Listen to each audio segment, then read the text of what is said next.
Iván Flores, ¿cómo está, senador? Buenas noches.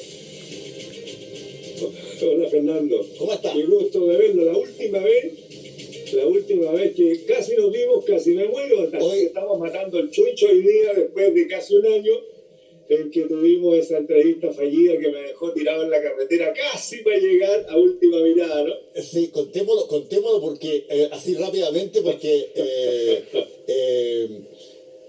está calendarizado para llegar desde el sur a Santiago y tuvo un accidente en la mitad y nosotros aquí esperábamos y no pasaba nada hasta que de repente llaman y dicen el senador tuvo un accidente, chupa, ya dijimos ojalá que no crea que última mirada trae mala suerte, dije yo, así que lo vamos a invitar cuando se recupere. Y ahora ya está listo, volvemos y estamos con Zoom porque usted está en Valparaíso, entiendo. Sí, me habría encantado estar allí personalmente, Fernando, y estrecharte la mano, algo que quedó pendiente de esa última vez. Pero mira, no fue mala suerte. Yo creo que tuve muy buena suerte de salir con vida de ese accidente y un par de cosas más que pasaron después. Y aquí estamos pegados en la oficina. Pero mira, me acabo de dar cuenta ahora que veo la pantalla que estoy con el mismo chalequito de ese día, que tiene un parche aquí que está disparejo porque me lo cortaron cuando llegué, junto con todo el resto de la ropa, cuando llegué a la clínica. Pero bueno, eso es parte de la historia y estoy muy contento de volver a conversar con usted, Fernando. A ver, senador, vayamos a cosas que están siendo importantes. Usted es miembro de varias comisiones en el Senado y probablemente la que hoy día saca más, bueno, usted igual que yo, ya no podemos decir que no saca canas la cuestión, pues ya sacó todas las que había y el resto se peló. Bueno, pero sin duda que es la velocidad del trabajo, Fernando. es verdad, pero de acuerdo a probablemente la Comisión de Seguridad está ocupando buena parte de la discusión parlamentaria. Y yo quería preguntarle, antes que nada, senador, ¿hay o ve usted que hay voluntad de poder llegar a algún grado de acuerdo en algo que efectivamente afecta a todo el mundo? Sí, Fernando. Bueno, la verdad es que hoy día estamos trabajando en tres frentes distintos. La Comisión de Salud, que hasta hace poco y todavía nos sigue preocupando por la situación de las ISAPRES, la reforma a la salud que tiene que venir, el aumento de la capacidad y cobertura de FONASA. En fin, hay una serie de temas súper relevantes para la ciudadanía. Y en agricultura, que presido, estamos enfrentando ahora los problemas del agua, el cambio climático, el aseguramiento alimentario y varias otras cosas más. Vamos a seguridad. Yo creo que lo que nos ha ocurrido en este último tiempo, no solamente por el convencimiento progresivo de que Chile ya no es el país que teníamos hasta hace poco tiempo atrás, sino que Chile hoy día es el segundo país más violento en el contexto de Latinoamérica, justo por debajo de Colombia, y eso es mucho decir, en donde la ocurrencia de delitos que jamás habríamos imaginado tener hoy día no solamente ocurren, sino que ocurren cada vez con más frecuencia. El aumento de los homicidios, más de 30%, el aumento de más de 50% de delitos que no conocíamos, como es el secuestro, como las extorsiones, como los asesinatos por encargo, sicariato, en fin, todo ese tipo de cosas atroces que ocurren en las películas y en otros países nos están pasando a nosotros con demasiada frecuencia. Y no tenemos la institucionalidad lo suficientemente preparada, ni desde el punto de vista de la formación personal, que yo creo que es donde más fortaleza tenemos, dentro de nuestros recursos humanos,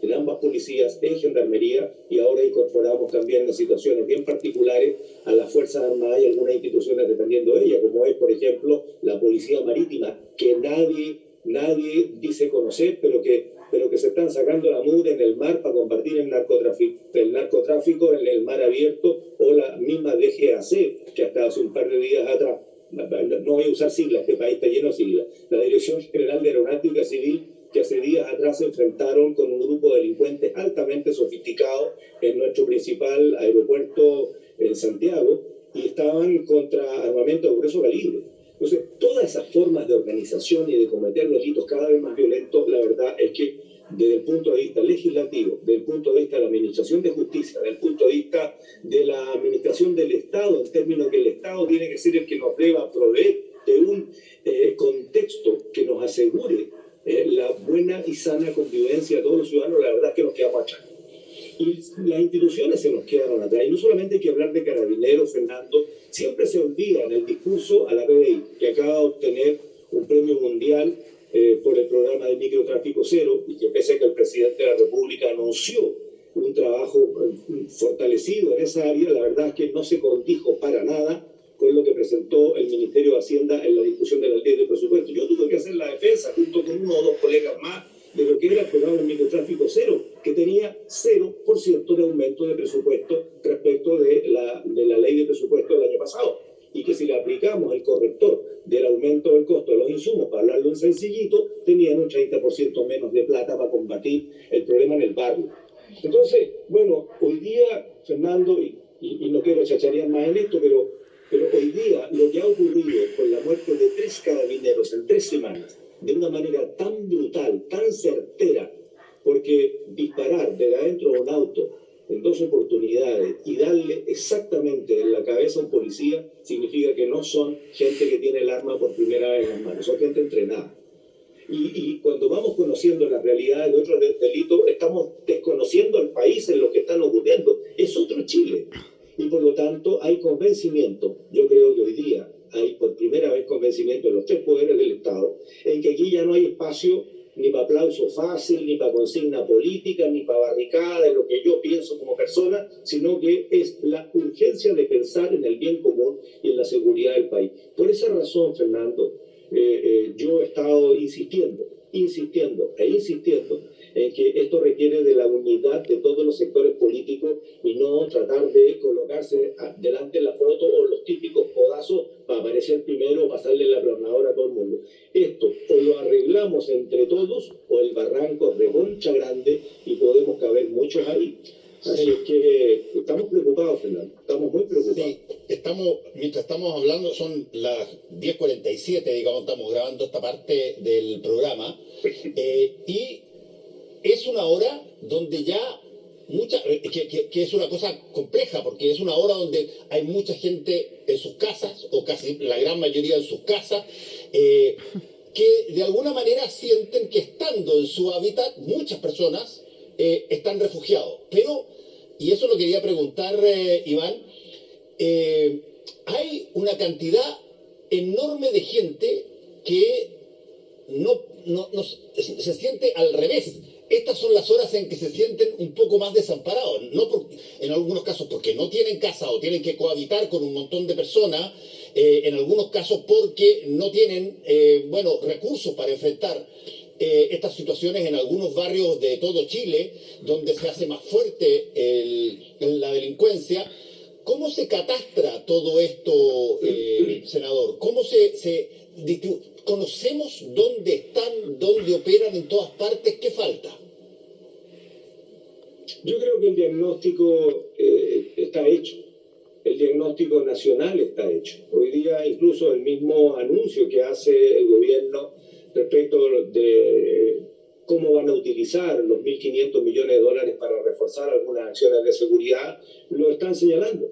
El mismo plan de intervención de calles sin violencia, donde ya incluyen al Ministerio Público para colocarlo dentro de una respuesta a esta inseguridad real que hoy día se vive, para poner más fiscales de foco, para incorporar fiscalizadores en impuestos internos y aduana. Dicho sea de paso, hay que gastar plata en los escáneres porque la verdad es que no se sabe todo lo que entra y todo lo que sale en los puertos que tienen muchísima actividad, pero particularmente la focalización de investigación especializada o el refuerzo del trabajo policial con el control de armas, con el aumento de patrullaje, con intentar resolver estas órdenes de detención pendientes, con dotación adicional, con la capacitación de los funcionarios respecto a la nueva forma de delito o la intervención ya más ciudadana en los barrios. Todo eso es lo que está en la letra del programa de gobierno y lo que significa los 1.500 millones de dólares para cambiarle el armamento a los policías, para colocar tecnología. Fernando, sí, es increíble. Acuérdense que en el gobierno del presidente Piñera, a raíz de varias cosas que pasaron, algunas bastante feas, se dijo que había que tener la obligación por parte de las policías de utilizar cámaras corporales para así asegurar que los procedimientos se ajusten a derecho y, por otro lado, que los policías también puedan actuar teniendo un respaldo grabado. Resulta que la compra de esas cámaras no sirvió, están todas votadas. Entonces, hoy día, el uso de las cámaras corporales es un buen deseo, nada más. Bueno, ahora se está diciendo que ahora sí, el 100% de los carabineros, el 100% de los PDI podrían tener estas cámaras corporales. ¿Qué pasó con los aparatos para hacer los controles de identidad? Antes se arrendaban los servicios a una empresa especializada y al colocar los antecedentes de la persona que era controlada, automáticamente se le conocía buena parte de su historial, dónde estaba el policía, dónde estaba la persona, etcétera. Y resulta que eso se retiró del ejercicio policial y hoy día están usando el teléfono, por Dios. Entonces, bueno, esa plata tiene que servir para que nuestras policías estén al tono de la tecnología que ya utilizan, en contrario los delincuentes. O sea, hay un problema en el Sistema Nacional de Inversiones que nos limita mucho, Fernando.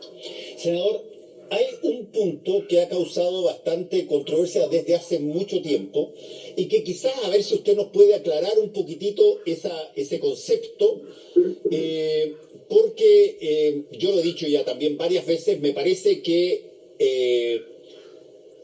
me parece a mí que el oficial, servidor público, que trabaja para la ciudadanía, que es facultado con armamento para no puede sino ser desproporcional con respecto al delincuente.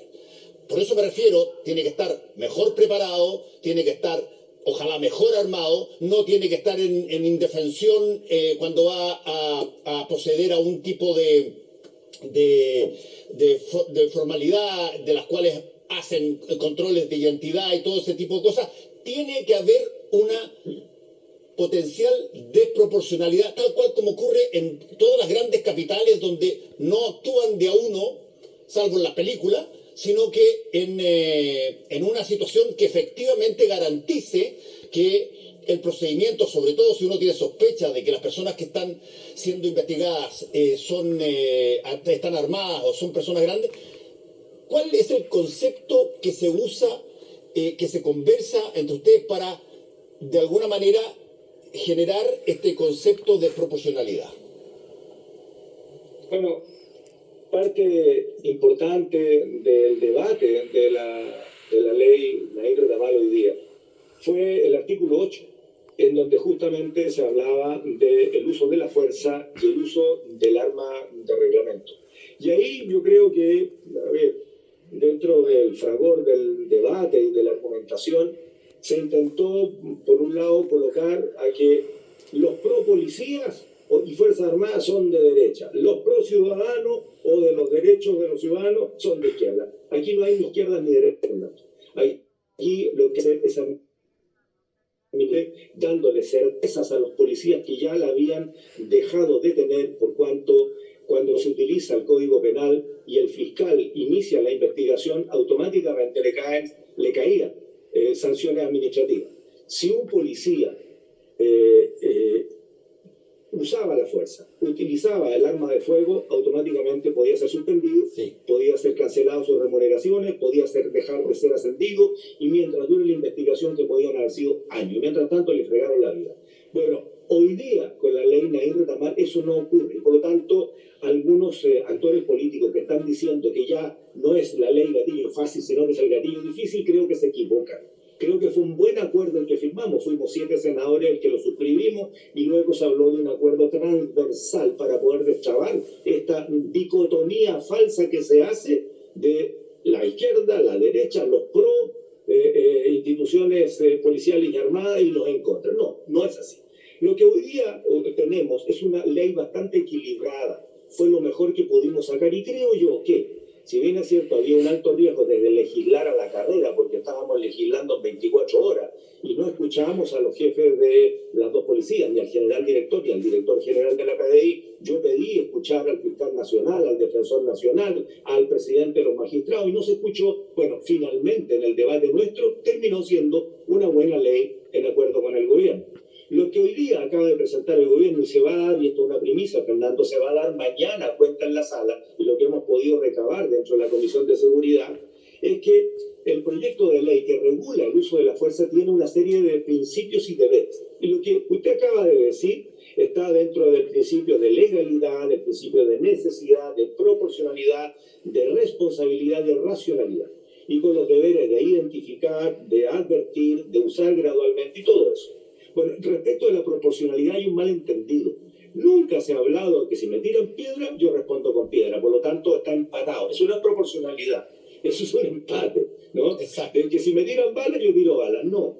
El uso proporcional de la fuerza hecha por un agente del Estado, en este caso un policía, siempre va evidentemente en favor de quien está intentando controlar el orden público y restaurarlo. Por lo tanto, es proporcional, pero no está empatado, está desbalanceado en favor de quien está utilizando esa fuerza en favor de la ciudadanía, evidentemente. Exacto. Ese es un tema que quizás debiera, de alguna forma, debiera ser un poco más conversado y sobre todo explicado, porque puede haber gente que considere que si es que aparece la palabra proporcionalidad, lo que en realidad entienden mucho es que es un empate. A ver, tenemos que contestar exactamente con lo mismo que ellos salen. Cuando en todas partes del mundo, por definición lógica, la ley que el Estado tiene y que le entrega a los funcionarios públicos que hacen respetar la ley, por definición tienen que tener un plus en materia de proporcionalidad, en el sentido, como usted muy bien lo dijo, en el sentido de estar en condiciones de que, por ejemplo, ellos no pueden usar las armas porque se encuentran con una cantidad de gente, por ejemplo, y mejor armada que ellos. Y por lo tanto, se dispensa el que eventualmente se puedan usar los armamentos. Pero para eso tiene que perseguirse al adversario, en este caso el adversario en la ley del Estado, tiene que percibirse como un agente superior en capacidad y en la tecnología que utiliza. Exactamente, o sea, la proporcionalidad establece el tipo y el nivel de fuerza de acuerdo al riesgo que está teniendo el policía o a quien ellos defienden. En eso no hay duda alguna. Yo creo que lo que vamos a empezar a discutir ahora con prioridad en la Comisión de Seguridad es exactamente eso, los principios y los deberes que rodean a esta necesidad del uso de la fuerza, ¿no? Y que incluye, por cierto, el armamento reglamentario, sean armas no letales como armas letales, porque si no, ¿para qué las tienen los policías para utilizarlos cuando se les requiere? Pero el principio fundamental es el tipo y el nivel de fuerza en función del tipo y grado de la agresión que se recibe. De tal manera que ahí ese tema está completamente despejado. Estupendo. Senador, me queda muy poco tiempo y le quiero hacer una pregunta porque usted planteó una cosa bien interesante hoy día, que es esta lógica de aumentar las penas para reos prófugos y, sobre todo, terminar con sanciones administrativas. ¿Por qué no nos explica en un par de minutos cuáles son las sanciones administrativas que usted cree deben terminar y de qué forma esto ayuda en la seguridad? Tiene que ver con quien quebranta su condena, Fernando, porque hoy día es muy curioso lo que establece nuestro código. Si una persona se fuga o una persona que tiene una pena remitida o que porta un dispositivo impuesto por quien administra justicia, le dice: usted va a poder transitar, pero este dispositivo me va a permitir saber dónde está usted, para dónde va, cuánto tiempo estuvo, etcétera. Si él se saca el dispositivo o incumple los deberes que se han impuesto por esta pena remitida o se fuga, lo que ocurre hoy día es que, de ser aprendido, regresa a la cárcel y se le aplica una sanción administrativa. O sea, se le aísla del resto del penal. Dentro del penal puede moverse, como siempre, pero no recibe visitas. Y que puede ser de un par de días hasta 3 meses aislando, ¿no? O sea, no le pasa nada. Lo que nosotros estamos diciendo es que son demasiados los casos recurrentes de personas que vuelven a delinquir estando en este tipo de beneficios en torno a la pena que deberían haber cumplido dentro de la cárcel. Nosotros estamos diciendo: quien comete un delito habiendo quebrantado su beneficio regresa a la cárcel pero con una pena distinta. Se le agrava la pena original, no como hoy día que tiene sanciones administrativas. Ese proyecto va a empezar en su discusión, lo firmamos todos los miembros de la Comisión de Seguridad y también de Constitución para que podamos tener un trámite súper rápido. Fíjate que en una semana hemos tramitado 4 proyectos súper importantes, el que le da más atribuciones a Gendarmería. Aquí hay una cosa bastante loca, Fernando, discúlpame la expresión, pero es así. ¿Sabe que Gendarmería no tiene acceso a los datos del Banco Unificado de Datos que lleva ya 15 años en Chile tratando de implementarse a través del Ministerio Público, las 2 policías? Como que todo el mundo se esconde un poco en la pelota y no se dan cuenta de que esa información vino utilizada, encapsulada, pero dentro de las instituciones que tienen que usar le puede facilitar las cosas. Gendarmería alimenta el sistema, pero no puede sacar datos de él. Por lo tanto, cuando ingresa, por ejemplo, un extranjero a un recinto penitenciario, lo incorporan como primerizo, cuando tal vez tenía un historial enorme de delito y por lo tanto se transforma en un profesor de delito al interior junto con otros primerizos nacionales, por ejemplo. Le estamos dando más atribuciones a Gendarmería. Se crea el delito de extorsión. Aumentamos las penas para el delito de porte de armas, elementos incendiarios o explosivos en lugares de alta concurrencia pública. Se agravan las penas del delito de secuestro, que ha subido, si mal no recuerdo, alrededor de un 60% respecto a lo que ha sido los 2 últimos años. Es brutal. Entonces, bueno, estamos trabajando a full, pero estamos haciendo todo para no perder precisión. Yo estoy ahora en la oficina, hay un par de colegas que todavía estamos aquí pegados en el Congreso Nacional porque tenemos responsabilidad frente a nuestra comunidad. De tal manera, entonces, Fernando, que vamos a seguir en esa misma línea. No solamente la Comisión de Seguridad, hay otras comisiones que siguen trabajando después de horas, porque tenemos mucho que estudiar, o sea, se la debemos a Chile. El Congreso Nacional, el Poder Judicial, el Poder Ejecutivo de distintos gobiernos, hemos generado un país al debe en lo que significa el control del narcotráfico, del crimen organizado, esto que ya parece frase cliché. La verdad es que nos debe doler, Fernando, nos debe doler. Nosotros hemos sido los que hemos permitido que Chile llegue al nivel en que está y hay que frenarlo de raíz. Así que aquí hay que darle duro nomás, pues, ponerse a estudiar, ponerse a trabajar. Senador, vamos a hacer una cosa que yo creo que para todas estas cosas que tienen tramos temporales de poder ver si es que funciona o no funciona una ley, esto se va a promulgar probablemente, dejemos pasar un par de meses o 3 meses y conversamos sobre, a ver, ¿sirvió? ¿No sirvió? ¿Está funcionando? ¿No está funcionando? ¿Hay cosas nuevas que hayamos metido dentro de la legislación, tanto dentro de las fuerzas policiales como en general el país, que estén demostrando que funcionan? Y si no, bueno, conversamos de nuevo. Tenemos que conversar, Fernando, porque no 1, 2, 5, 10 leyes van a resolver el problema de la delincuencia. Esto es muchísimo más complejo. Tiene que haber un cambio cultural, tiene que haber un cambio en la estructura presupuestaria de las instituciones, tiene que haber la posibilidad de que las instituciones estén al tono y en conocimiento de lo que nos está pasando y tengan las herramientas para ello, no anden ratoneando de a pesitos, digamos, para poder equiparse, mientras el narcotráfico saca la plata del bolsillo y compra la tecnología. Nuestras policías tienen que presentar proyectos, etc. O sea, aquí tenemos que darle una batalla, pero que sea integral, que sea integrada. No vamos a sacar leyes del sombrero, Fernando, de a una. Tenemos que sacar el paquete completo. Y eso nos obliga, y se lo hemos estado planteando al gobierno, a generar un plan integral de seguridad. Yo espero que esta semana el gobierno resuelva el único artículo que queda pendiente del Ministerio de Seguridad Pública, que tiene que ver con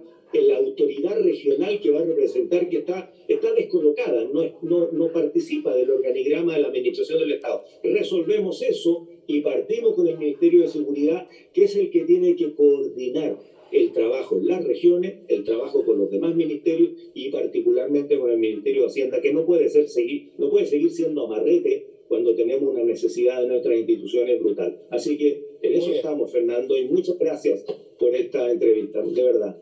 Que le vaya muy bien, senador. Hasta luego. No nos pasó nada con esta entrevista. No chocaste ni si te cayó un cuadro, nada. Chao, que te vaya bien. Nada.